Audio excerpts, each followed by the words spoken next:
Welcome to the Ages of Rock podcast with your hosts Bill Algie, Dennis Talbot, and Alan Tate. We are three guys who have one thing in common, a love of rock and roll. Our goal is to talk about all things rock. We hope you find this show intriguing, funny, and occasionally highly opinionated. Enjoy! Welcome to the latest episode of the Ages of Rock podcast. I'm here with Bill and Alan. We're all three together again, which is unusual. Been lately because we're kind of spread out. But this is episode number 393. And we're here with Charlie Sub and Rick Brotman. We are going to be talking about a place that... Dennis, that's Rich Brotman. Close. What Yeah, did I say, Rick? I did write down Rick. Well, Rick's all right. I thought, I sound like... Started over. I'm sorry. No, you don't Rich have to start Brotman. it over. Yeah. Oh, we're not going to start. Okay, Rich. Sorry. Yeah. Anyway, but we're going to be talking about something that, especially us three, being Kiss fans, we're going to talk about the place called the Coventry, which was in Queens, New York. Correct. And was very special to a lot of early bands. Charlie, you want to start this out? Yeah. When did you guys, when did Kiss get on your radar? What year was that? When Alive came out, and then Destroyer, 75. 75. Yeah. So, and you haven't heard of the Coventry apparently. Oh yeah. No, through You can't be a Kiss Kiss fan and you can't be a Kiss fan and not have heard of the Coventry. Right. Correct. There you go. That would, I think my kids know about the Coventry. Okay. Pretty sure. Well, 72 in 1972, in the winter of 72, my father, Paul Sub, went to Queens on a mission to find a business for him to extend his. He had a coffee shop, a musical coffee shop in the city on Bleecker Street. The lease was running out, so he was looking for another space. And somehow he ended up on the subway. Where are you guys from anyway? Middle of Indiana. Okay. In the heartland. Hello, Indiana. Yeah. So he ended up on the subway and he got off at a stop called Bliss Street. And there was a big Irish dance hall there that was going out of business. And he thought that, maybe this might be a good opportunity for him. He was coming from a little coffee shop in Greenwich Village, very small, like maybe 1,000 square feet, to some place that was over like 5,000 square feet. Oh, wow. So he had some experience with some musical acts who came through the door on Bleecker. It was those late 60s on Bleecker Street. The place, believe it or not, was called the Zodiac, for better or for worse. And in that place, Bette Midler was, I think she waitressed a couple of weeks there. Bob Dylan came in for coffee. All the folk singers in the East, in the West Village came through that place. And also in that place, there were a lot of runaways. This was a time in the late 60s where apparently everyone decided they were going to run away from home. I guess it was the big hippie, I hate my parents movement. And so they all came down to the West Village and they would sit in front of anybody's place for 24 hours a day. They had nothing better to do.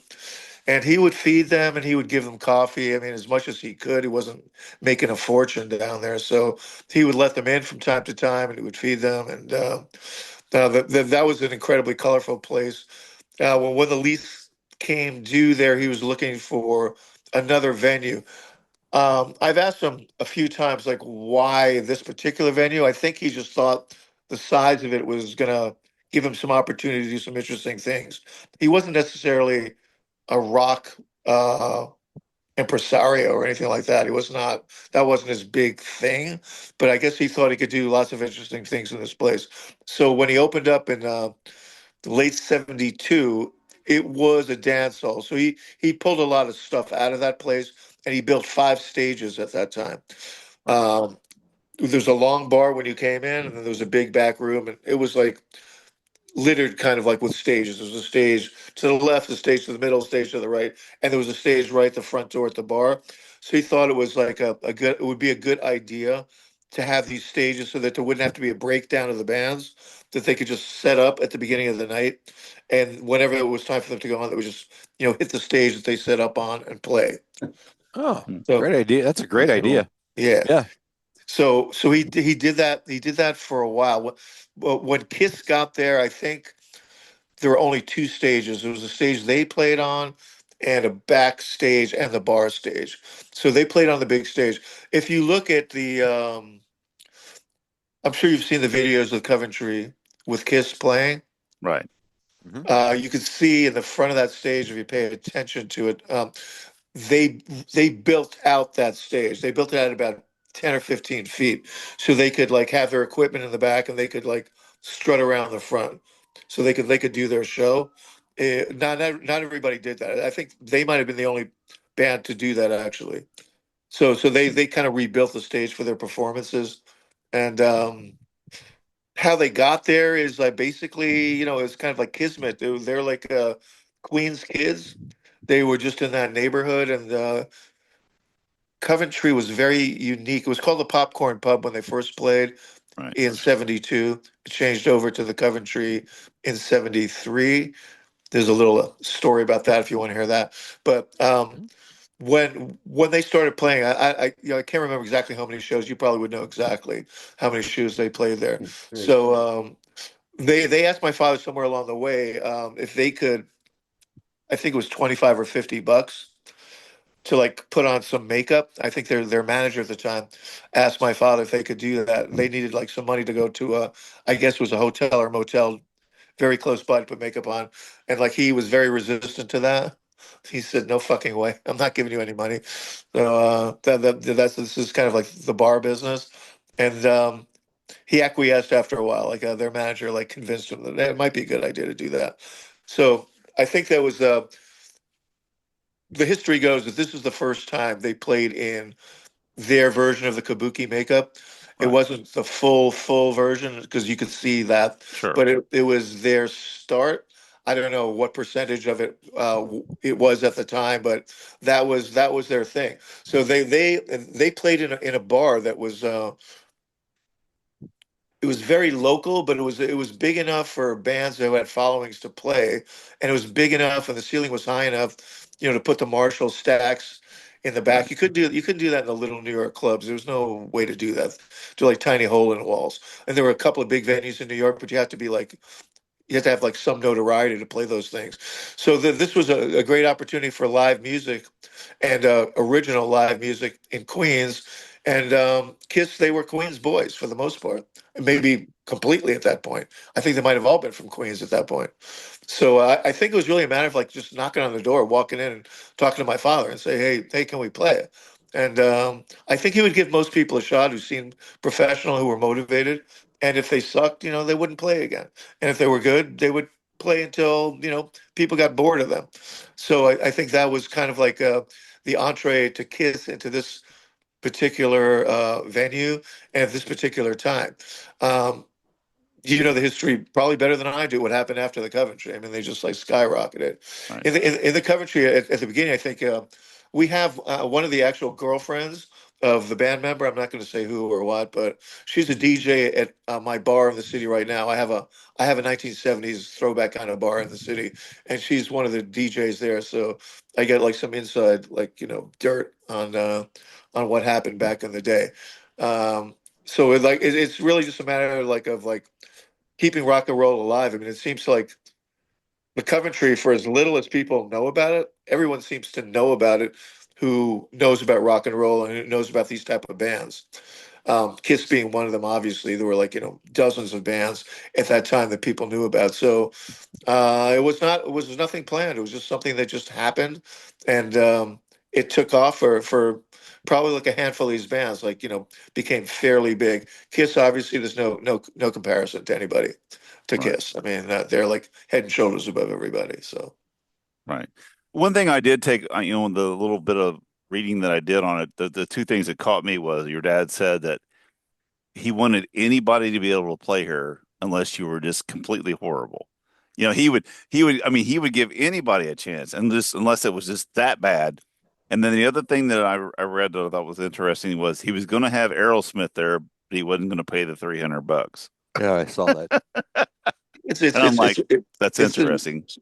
it's the same philosophy of not wanting to Right. pay $50 for the makeup. It's you know, Right. it's Exactly. it's, it's sort of like being like a healthy or an unhealthy skeptic. It's Right. on the one hand, he was very magnanimous. He would let everybody play, but if somebody asks you for money before they produce revenue, that kind of got him up in a, he got his like knickers in a knot, as you'd say. Exactly. That didn't excite him too much. But in the end, he's an incredibly reasonable guy. He's still alive. He's 95 years old. Oh wow. He's incredibly reasonable. He would give you the shirt off his back. So yeah, that's true. He would let you play unless you were horrible. But the thing about it is that there was no way to prove whether you were good or horrible until you Sure. played. So he had to take a shot at, let you play and see what was what. I got to say though, I mean, I was kind of a kid back then, and I saw a lot of the shows, not all the shows. It was rare that a band was horrible, and that's kind of interesting to say because I have a music venue right now, and there's quite a few horrible bands out there. I mean, probably most of them. I So, played in one of those one time, actually. Hey Charlie, do you know yeah. It was if a the time. It was a time, right? Fillmore East had closed. That thing was kind of winding down or out of control. There was nothing accessible except all this energy, and they started it before CBGB's went on the map. Coventry. It just happened that his father opened Coventry, so I was 2 hours away by car in Vineland, New Jersey, South Jersey. I only got stuff through the radio or records. I had no idea all this was happening, in the cities. So it took, when I got to Philadelphia by 1973, I started to see what was happening, and realize how funny his story was in comparison to mine, being just 100 miles away during those same years. But you see, like you guys, you just get together with your friends, and the records were something. For some, there's a lot of talk about records, what was good, what wasn't, what records were on the playlist that you guys listened to, you know, night after night, how it evolved over the years. I mean, we were that's how serious we took it. Mhm. That music was happening. We didn't know anything about it being live. And now, I'm here having met Charlie, and his experience and his expression of those experiences with these songs. To me, it's just a constant revelation. I'm having a great time working with the subject matter.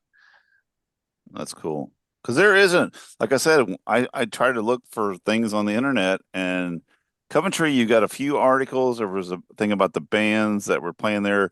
There was something about the mural that was put in I think Sammy's something. It's a place that's close to where the original, because the original place is gone now.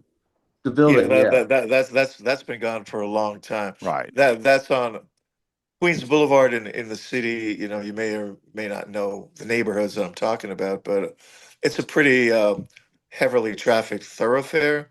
Right. So, back in the '70s, it was not so valuable. Now, obviously, as time went on, developers got get their hands on things, and Right. they drive up the rents, and it's impossible for a music venue to exist in these type of neighborhoods anymore. Sure. It's Sure. just like, yeah, the economics don't work. But back then, it was a heavily Irish neighborhood, and this was not atypical for that area. There were big bars, small bars, dance venues, and this was not unusual. What was unusual is it was incredibly large Right. compared to what you could play at in the city, and these Right. bands could, back then. I mean, there was volume to the music.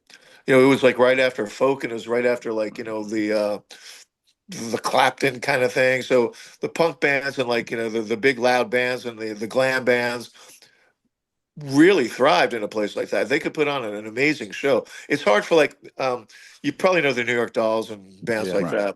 So if you can imagine Buster Poindexter and like with his group, high heels and like fishnets and trying to squeeze into like a little tiny bar in the city.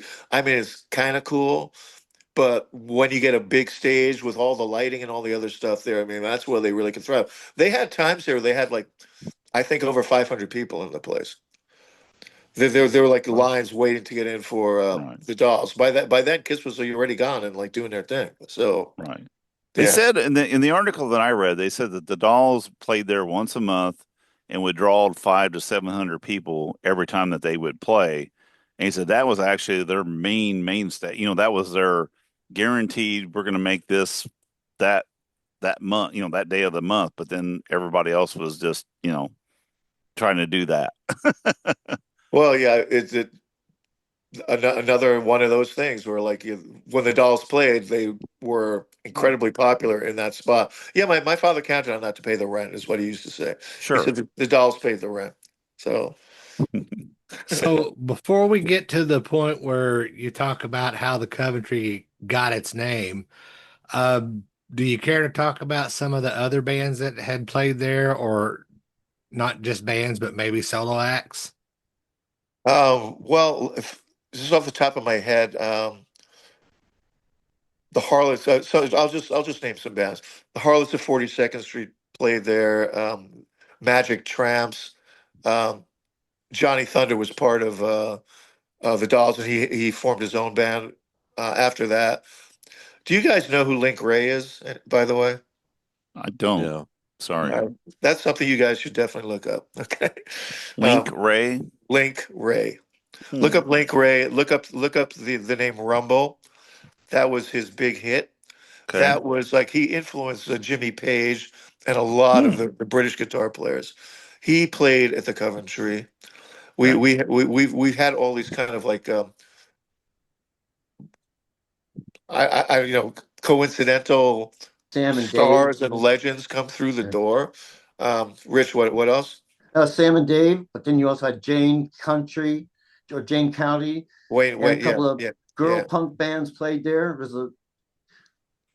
Luckily the one thing that does exist are the Village Voice ads of who's playing at the Coventry all those years, and Right. That's that cool. exists. Yeah, that's cool. Yeah, that'll give you a whole history of who went there. What it also would give you is like a history of like how an owner tries to survive. I mean, Right. there's not only bands there. There's like 2-for-1 drinks and like $2 steaks and like whatever else it took to like to pay the rent, which I find that interesting. Being in the business to So see like Charlie, what you have to do. being that was there, was there other clubs in that same street? Kind of how you got in the West Coast, you had like the famous strip. Yeah, yeah. Were there other bars in that area, or was it just by itself? This was by itself. There was Cool. nothing else that I can recall. They're like again, this was a real Irish neighborhood, so there were plenty of smaller Irish bars up and down Queens Boulevard, but this Sure. was very very unique. There was nothing of this size, and there was nothing geared to rock and roll for lots of reasons. I mean, it's not the best business plan in the world, you know. So it's probably better to have like your core drinkers who come out, off from work and start drinking at 3:30 and like Right. stay there till midnight. But this is for people who want to hear music. And like even today, I mean, even at all like the festivals, any promoter, is probably will have problems for people like, paying the ticket prices and getting through the door. They all want to hear stuff for free. They don't want to pay big prices for their drinks. And it's understandable. They're not well seasoned people. They're like if you're Right. young and you want to hear a rock band, you don't have a lot of money. So it's challenging, but I think the love of him doing something creative, he did this for a long period of time. And he loved the music. That's why he stayed. So Charlie, the bands that he did, take in the Ramones, Kiss, those kind of things, did he have them, do you know, did he have them try out first, or they had to bring tapes, or did they have to how did he know that was a good fit for the bar? I think at that point, some of it was just walking through the door, but then when Kiss came through the door and like bands similar to that from the neighborhood, it becomes a little bit of a community, and you don't have to reach out that much. Um, it's every band will, has got a buddy who wants to play, or they'll have this or they'll have that. So, they'll come through the door if one is good, and like the other one might be a guitar player in this band and a drummer in some other band, or like a singer in this other band. Then I think that's how the glam bands came through the door. And once some of them came through, it was really, they were kind of a group of people. I mean, they hated each other in a way, but they all knew each other. And like when one played the plays, that's it. We do that today. I mean, like if I book a band, the next day I'm hearing from five other bands who knows the band. So that's kind of like what happened over there. So as far as like auditions, yeah, maybe there was some at the beginning, but think about it. To audition hundreds of bands, that takes a lot of time. And if you're booking 4 or 5 bands a night, maybe one will suck, and like you move on to the next one, move on to a different stage, and so the crowd keeps going. And it's more revenue at some point than necessarily quality. Although I have to say, I never really heard a really bad band there. You got a booker. I mean, club operated on certain levels. It just had strange people working there, but there was a booker and there was a limo driver and you know, uh, porters. I mean, each one was their own character in a way to this place. It's all pre-gentrification. So everything was a little dangerous before, in that particular area, the city was sort of falling apart. And all this was happening in it, which I found really fascinating. So, as an Rich, era. were you there back in that time?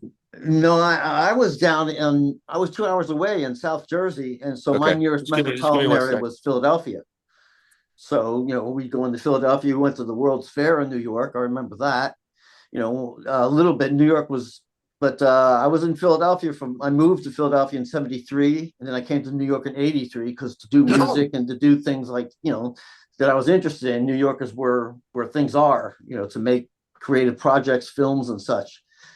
So, but the phenomena, I mean, in high school, I played in a band. We went to Barnegat Light or whatever, and it was always something to do. And music always meant something else. I would play piano to myself, and I emerged from a state, and I realized, at 8, 9 years old, thinking that there's that in life, and there's everything else I have to do in life, going to school and that. So it's always been there. And as I got older and got into documentary film and family histories, to see how music plays a role in events in people's lives and in history was always something that was fascinating. And when I encountered Charlie's music and the story behind it, it was put my two worlds together. And I thought, we got to tell this story in a way that you can understand all these nooks and crannies, because you can't make this stuff up. So is there a movie in the works, or is there a where it's trying to figure out how to best communicate the story. I mean, when I encountered it, it was trying to play it in a basement bar. Then we tried it as a musical comedy just to bring it out of the basement, and that went well. And then now we're trying to do more of a multimedia immersive rock and roll show that you go to see that's affordable for the family. So that's because we've got all this from our research, all this imagery that we've worked with in the show and such, and have a little bit of that story available to people when they come to the place and to see it. But of course, we have a podcast series that we just put out. We just launched, so that's available. It's called Echoes of Coventry.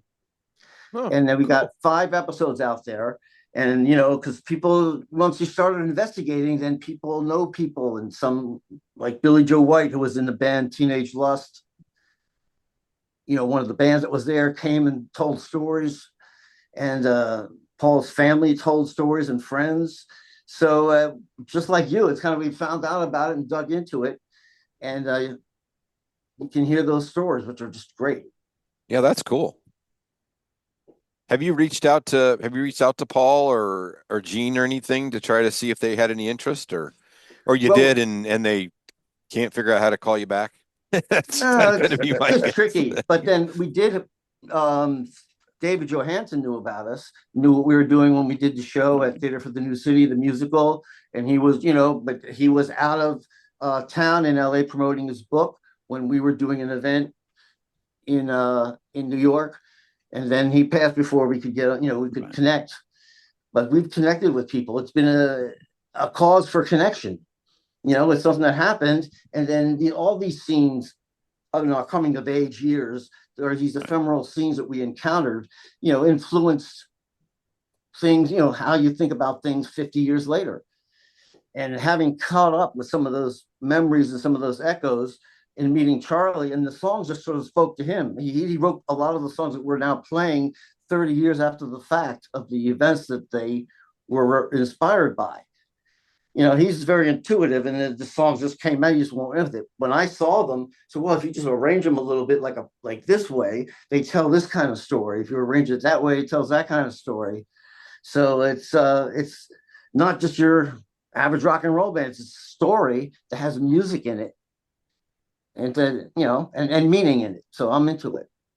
That's cool. I mean, it would have That's been, cool. Thinking back about, the final shows that Kiss did in New York, how cool would it have been for them to, you know, been able to visit the Coventry where it started and Right. Well, they that kind of mentioned it thing.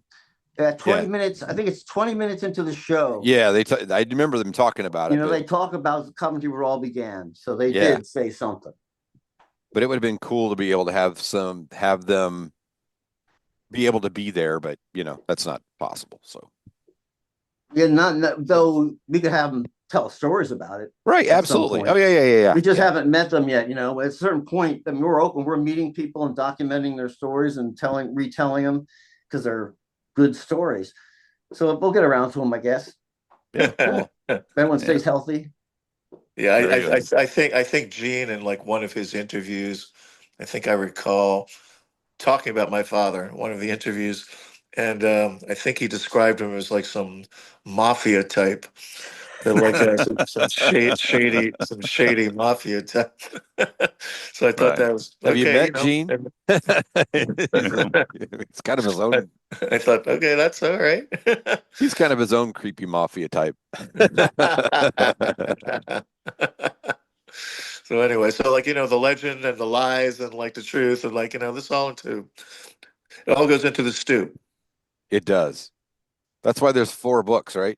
Well, 5 books, something whatever. happened. I mean, 6. Yeah. American 20th century American music is a pinnacle of this civilization. And what happened from ragtime right on up through all the genres that eventually rock and roll and it splintered off into before the drum machine was invented and stuff like that, where it just changed. I mean, that's it. That's the authentic thing that so many people love for one reason or another. Yeah. Who experienced it or found out about it through their parents and go back to it. So we're glad to be able to have a portal to it that's available to people to dig. Yeah, that's cool. So now I guess would be a good time to talk about how the name changed from the Popcorn Club to the Coventry. It's not that interesting. But Well, believe it or not, Kiss nerds will find it interesting. okay. Popcorn was the original name. Wherever my father came up with that, I don't know. But I painted a mural on the back of the bar on the big stage, bag of popcorn and stuff like that. I think what happened is he was putting ads in the Village Voice, and I think somebody there told him, there's another place in the city called the Popcorn, and I don't know if he tried to contact them or not, but he decided, well, maybe I'll just change the name. So I think he was just like reading a paper one day, some English paper, and he saw the name Coventry in there, and he thought, oh, that's a cool name. So he decided to call it the Coventry. So that was it. There was no there was no branding team. There was no PR firm. It was just like, I saw it in the paper. It sounds good to me. Let's call it the Coventry. Nobody telling him this is a name that I think that's coming down the pike. You should really consider this because this is going to be an important name and everybody's going to remember this. And Could be big. They might name a city after it someday. there you go. All right, well, I got one more question for you. I see you're wearing a shirt that says Charlie Sub and the Sound Dogs. There you Want to go. talk a little bit about that? Well, this is a band that we put together, me and Rich and a couple of the other guys in the band. How many years ago is it now, Rich? Like 5, 6 years ago? It's 2016, fall of There you go. 2016 when So I started. that's a while. So we were both knocking around playing in different bands. I've been playing. I went out to L.A. for a while in like '76, and I went out there and I just like started writing some songs. And I came back with a bunch of songs. I was primarily a drummer, and then I picked up the guitar because every drummer wants to kind of get to the front of the stage, not the back. So I figured I would do that, and I started writing songs. And I was for no particular reason. I was just writing about what occurred to me, and it seems like in my own head I had a lot to say about stuff, but it's mostly personal. It wasn't political.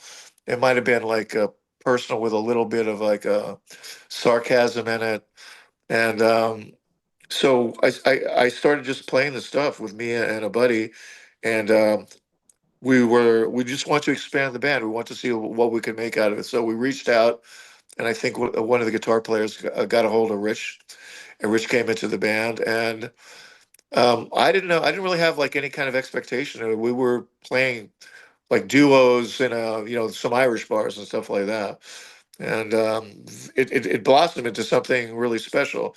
And as that was happening, all these kind of like I don't know if you guys are songwriters or you're not, but I know. you have like little recordings of stuff. I had like hundreds of little pieces of this and that and the other thing, and Shit uh, tons. yeah. And then like well, so it's like when now I had a reason to like pull them out and like finish them and like actually complete a thought, which is very hard. Trust me. and, I and feel so your yeah, pain. that took And I heard them, a lot of and it was like, discipline to actually complete a song. well, even because the audition was not an audition. There's no charts or anything. They said, okay, just sit down and start playing. But the songs were just very comfortable to me, and naturally I could see where I would put something in here. So there's some riffs that I played that first day in October of 2016. I'm still developing. I'm still using that basic riff. Like just because the Sims is so natural. So the songs have just become great. They internalize themselves. I hear them as I'm walking down the street. So I really like playing them. So we put our efforts together to make them, bring them out there because they seem to get us excited and people that are around us. So now we're trying to bring it out and say, hey, listen to these songs, look at these images, and dig this time. And there's a lot to think about, a lot to get out of it. So it's been giving me energy. Cool. All this stuff is available, on Spotify, Charlie Sub and the Sound Dogs. Yeah. Also, what's really interesting that Rich was alluding to, we did like an off Broadway play called Bliss Street that has like I think 25 songs in it. Um, this was a little bit more about how my father made his way to the Coventry, about the Zodiac and like the people in the West Village, and the ambiance there, and like what he was going through with the family. I mean, we basically thought he was nuts, you know. So my mother especially. uh, so there's like that kind of character development of like some guy out there trying to run a rock and roll club and try to feed his family at the same time, and staying out late, not coming home till like 4 in the morning and stuff like that. So it was a bit of a strain. Not on me. I didn't care. I mean, for me, it was great. I would go out to Queens, and I was about 17, and I was an aspiring musician and a drummer. So this was like, you couldn't ask for anything more insane for like a 17-year-old, like with his father owning a rock club. I mean, there's nothing better than that. So it was Yeah. great for me. I think my mom hated it, but aside from that, it was a lot of fun. So that's kind of like where our family history went, and the Coventry it stands on its own as I think an iconic place. It just hasn't been mentioned enough.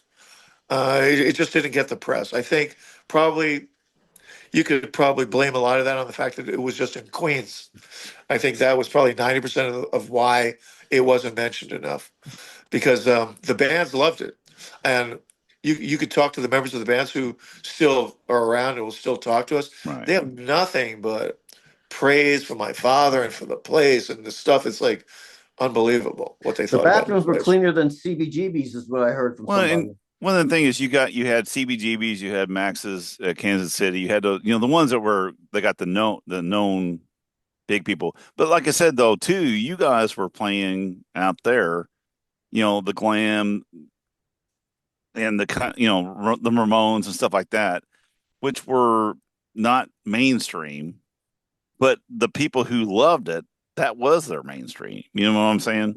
Yeah. That's It's their audience was their neighborhood. I mean, these were their right, people. right, You know, exactly, they didn't have to come into New York to try to impress a bunch of God knows who at right, the time. You know, they did, but that's not what their roots were. Their roots were right, being a neighborhood band that transcended their neighborhood, I guess, and right. you know, found a place in New York. But they loved being in Queens. I think they identified with being in Queens. You know, I don't think any of these people or any of the bands looked at the Coventry as like, oh, it's, you know, it's Queens. You know, it's No, a secondary place to play. I think they all love the place. it was probably, you know, like you said, it was the place to play in Queens. If you're going to be there, Absolutely. that was a place to be. Yes. Absolutely. Yeah, Yeah. it was a That was time their neighborhood. when record companies were swooping in and grabbing acts. You know, like they Right. went to the Heights Ashbury and they grabbed a bunch of bands, and they did that here, and they developed a a new wave came out of it, Sure. Blondie, Madonna, and everybody, and that's this is part of that scene, that cauldron of talent. Right. All right. Well, Charlie, where can we find your band or information about the Coventry? Where can we find all this information? We're on social media, Spotify, Facebook. Rich can tell you exactly, but you can look at Spotify. You can look at Yeah. YouTube Just put also. in sounddogs.com. Yeah, Okay. there you go. You should check out what we've put on for the Bliss Street play, because it has, you know, very interesting references to the Coventry and Kiss in that Okay. as well, and that's a full blown musical. So you can hear us, see that, and our social media is pretty intense, so you can find out whatever you need to know. And We're on we're tour still next year. yeah, You know, we're still out there, like, you know, promoting the Coventry and Kiss and all the bands playing. The place you mentioned is Sanger Hall. It's in That's it. Queens, very Okay. close to where the Coventry was. We just put a Queens historical plaque on the wall of that place, Right.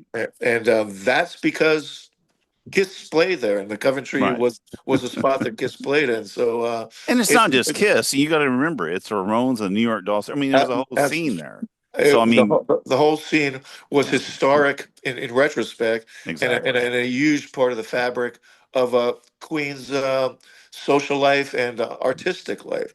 And Sure. Queens kind of gets overlooked in the city. It's like a lot of people talk about Brooklyn, Manhattan, places like that, but Right. Queens is not to be forgotten.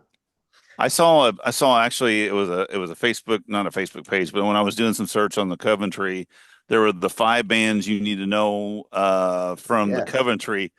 And guess what? I knew 2 of them of the 5. I'm like going, who are these other 3? I There need you to go. check this shit out. So There anyway, you go. there's a lot of stuff to look out for. You know, it was that Yeah, kind of glam scene, and it was their own scene. So anyway, it's good. It's a musical treasure hunt. You gotta go yeah, out there and dig it up. exactly. Well, There you Charlie, go. hang around, and Rich, I'm going to get it right, not Rick, but Rich, hang All around right. here for a minute, and then Alan's going to take us out here, and we'll talk to you here in a minute.